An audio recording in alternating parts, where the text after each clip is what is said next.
Hey guys, Erica Suter here, and welcome back to my channel on female athlete performance training. If you are new here, please hit the subscribe button below so that you can get updated anytime I post a new video or have a new podcast. So I'm sure you saw the title of this video and it is extremely clickbaity, I know.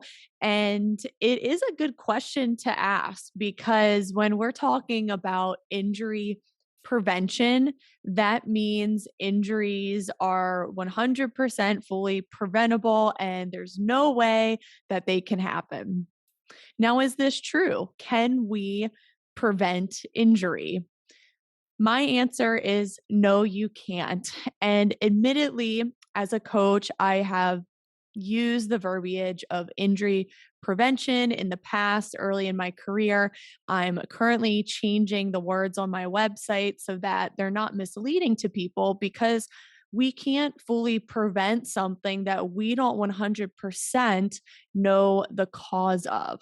But what we can do is we can reduce the chance of injury and we can stack the odds in a female athlete's favor so that she's less likely to get injured.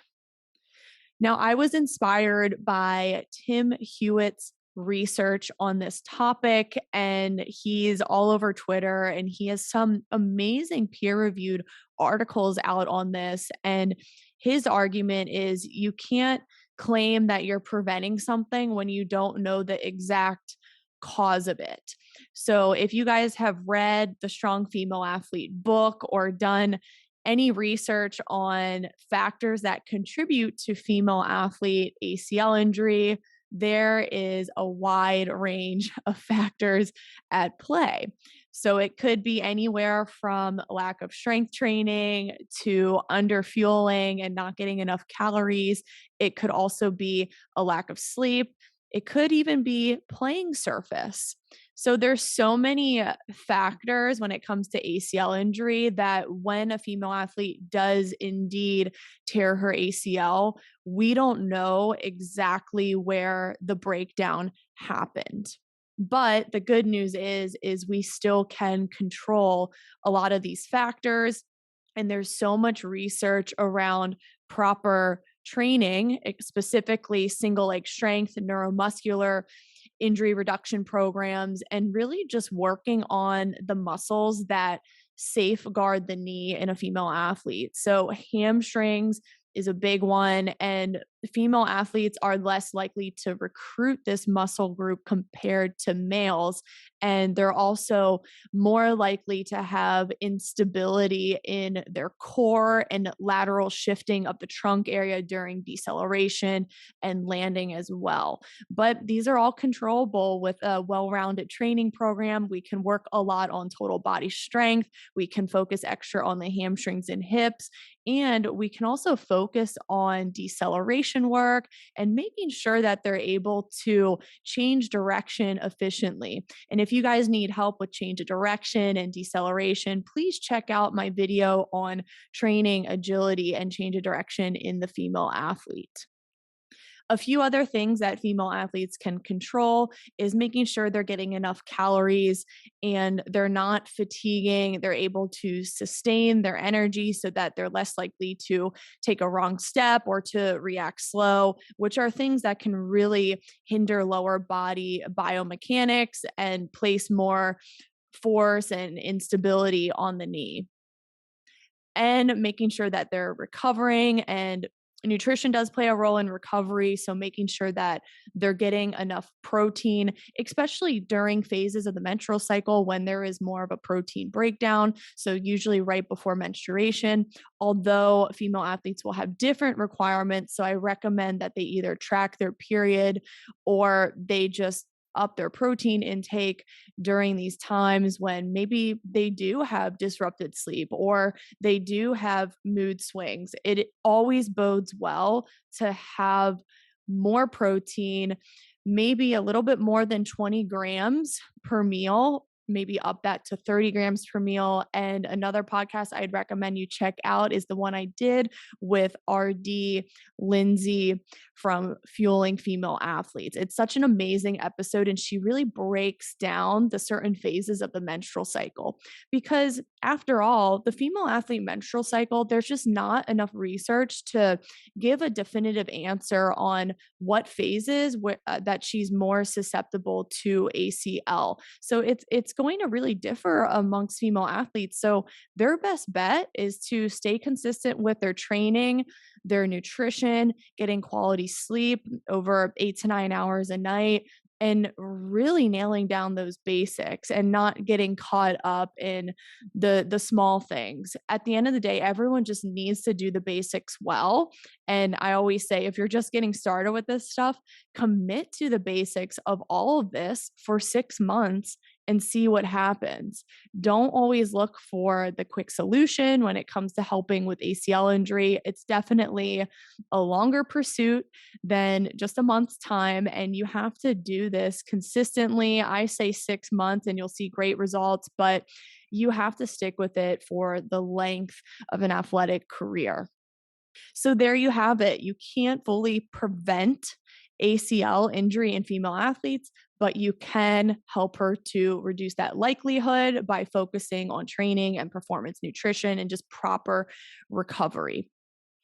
And I know what people are going to say. They're going to be like, well, my daughter just tore her ACL and it's so hard, and she did everything that you say and that you needed to do.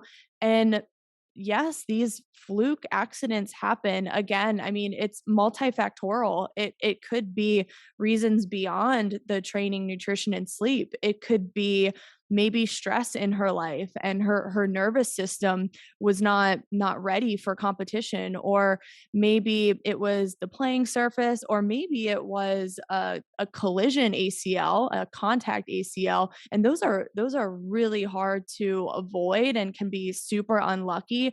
So my encouragement for you guys, if you did all the things, the training, the recovery, the sleep, the proper nutrition, if you had all those dialed in, my encouragement is just get through this time and just realize that, look, even though worst case scenario happened and an ACL tear did occur, you you still learn something about yourself along the way. You still practice discipline in your nutrition and training program, and use this time through injury to come back stronger. And I've seen a couple girls who have had these unlucky injuries, and even some of the strongest girls out there, but again, there's just so many factors at play that we can't specifically pinpoint the cause. And soccer, field hockey, lacrosse, basketball, they're rough sports. I mean, it's really hard to go through a youth career into college unscathed. I hate to say it, but just know that you working on training and proper nutrition recovery, it's going to be so useful beyond just sports. It's going to be useful for your health and your athleticism later in life as you age. So I hope this message helps and it paints a more realistic picture for people. But I've seen a lot of girls really thrive dialing in on all these things, but I have seen a small percentage of girls and it was just unlucky, and it really sucks. It's devastating, and it's like, why do bad things happen to good people? Why do bad things happen to people who did everything right? And it's one of those unexplainable things that we can't beat ourselves up about. But if you're going through rehab right now for an ACL, you're going to come back stronger, and maybe you can take inventory of what you could have done better, or maybe you can use this time to find other hobbies to do, or to hang out with your friends, and just really take this time away from sports to improve in other areas of your life, and to just kind of slow things down, and to just get to know yourself and get some perspective on the situation. it's so hard, and I've seen people go through it, and that first month after surgery, it's probably the hardest, and then halfway through the rehab is also the hardest because you've come a long way, but then you still feel like you have a long way to go.